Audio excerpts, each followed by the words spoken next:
రాష్ట్రంలో ఎన్నికలకు 2 రోజులే గడువు మిగిలింది. నాయకుల పాట్లు, కార్యకర్తల అగచాట్లు అన్నిటికీ తెరపడింది. అటు నుంచి ఇటు నుంచి అటు కండవలు మార్చే కార్యకర్తల ఓవర్ యాక్షన్ ముగిసింది. నేతల భవిష్యత్తు తేలటానికి ఓట్ల పండుగ ఆసన్నమైంది. ఇక మిగిలిందల్లా రాజు ఎవరు, బంటు ఎవరు అన్న ప్రశ్న మాత్రమే.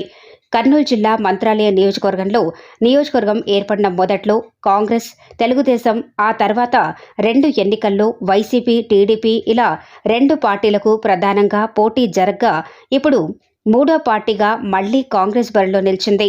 హ్యాట్రిక్ విజయాలతో ఏకఛత్రాధిపత్యం వహిస్తున్న ఎమ్మెల్యే బాలనాగిరెడ్డి 4వసారి వైసీపీ పార్టీ తరఫున బరిలో నిలవగా, తెలుగుదేశం పార్టీ నుంచి బీసీ సామాజిక వర్గానికి చెందిన రాఘవేంద్రారెడ్డి బరిలో నిలిచారు.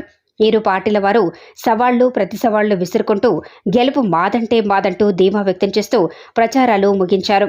ఎలాంటి అవాంఛనాలు లేకుండా బరిలో నిలిచిన కాంగ్రెస్ పార్టీ ఎమ్మెల్యే అభ్యర్థి మురళీకృష్ణరాజు సైతం తన మద్దతుదారులను కూడగట్టుకుంటూ తగ్గేదే లేదంటూ ప్రచారాలు ముమ్మరం చేసి తన మద్దతుదారులను కూడగట్టుకున్నారు. ఈ ముగ్గురిలో రాజెవరు, బంటు ఎవరు, మంత్రాలయం ప్రజలు ఎటువైపు ఉన్నారు, ఈ త్రిముఖ పోటీల్లో ప్రజలను పాలించేది ఎవరు, మరుగున పడేది ఎవరు, మంత్రాలయ నియోజకవర్గ ఓటర్లు ఎవరికి పట్టం కడతారో వేచి చూడాలి మరి.